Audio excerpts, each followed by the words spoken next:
Welcome again to another video edition of the Ripley Report. I'm Peter Ripley. You probably noticed my new hairdo. Yonda did my every 3 months head shave. But anyway, I had a very good weekend and on my going around and about and recording some great interviews this week from some elected officials and governmental officials on the county.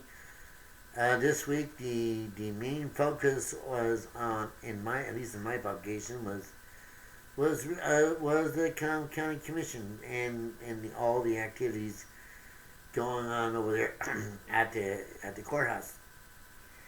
But it wasn't until after that.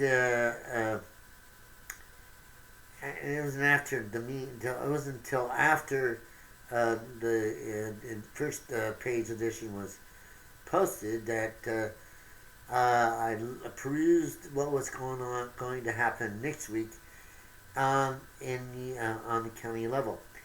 And apparently, the ethics virus bug that's been going around as of late, starting from the city, and now it seems to have worked right onto the county level and maybe on the port level.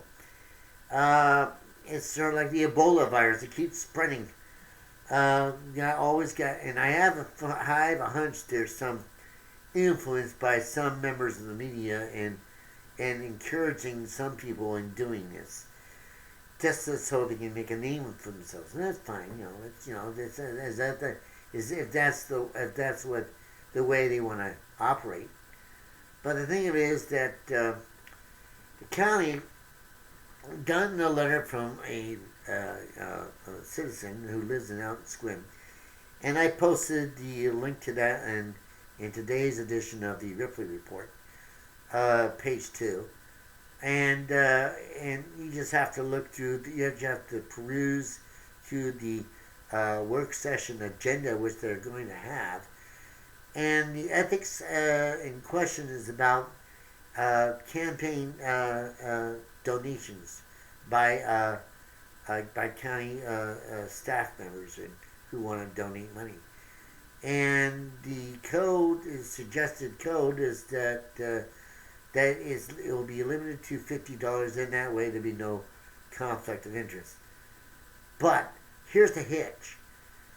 The author of the letter wrote to County Commissioner candidate Ron Richards, who's a Democrat, and she suggested that he could do this when he's elected. Change code. Why? Isn't that an assumption to make? To assume that Ron Richards already won the election?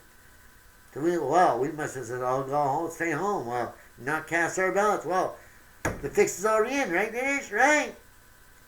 My point here, reader, is I think that if there's any fixing of the code that needs to be done, it can be done by the current board of commissioners. Now I have to wait till after an election. It's just that assumption that got me that Richards had already won this election. Well, we must just stay home and forget about going to elections. And all the other candidates must just wash their hands and they go home and forget about running for office, people. But Richards has already been declared the winner of the election. That's right. Now, only you can decide what's what here, readers, and decide. You just have to read a letter and you can catch it. It's that assumption that caught me. The assumption that Kenny already won the election without even a ballot cast. That's what got me. And only a Democrat can fix the problem. The assumption that only a Democrat can fix the problem. Well, I think the current election, the current commissioners, who has some 2 Democrats and a Republican, can do the job just as good. Unfortunately, one of the commissioners, Bill Peach, and a port commissioner, Connie Beauvais, has been also cited in this letter. that maybe some violation has been committed of the code. And so you just have to read a letter and look for it and read a letter and find out for yourself. And I hope that you will be able to catch that little assumption that the author of the letter already made the assumption that there was a winner. Anyway, this week, page one, I have some great interviews from elected officials and county officials.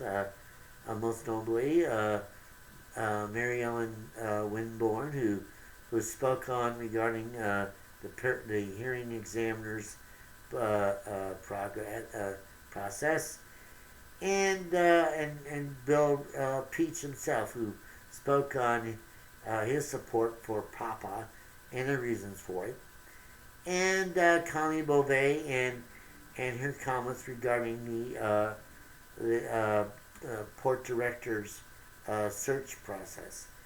Now next week we're gonna have there's a whole lineup of meetings to attend, and of course yours truly will try to attend and catch some of the action on film, and maybe even get some more interviews.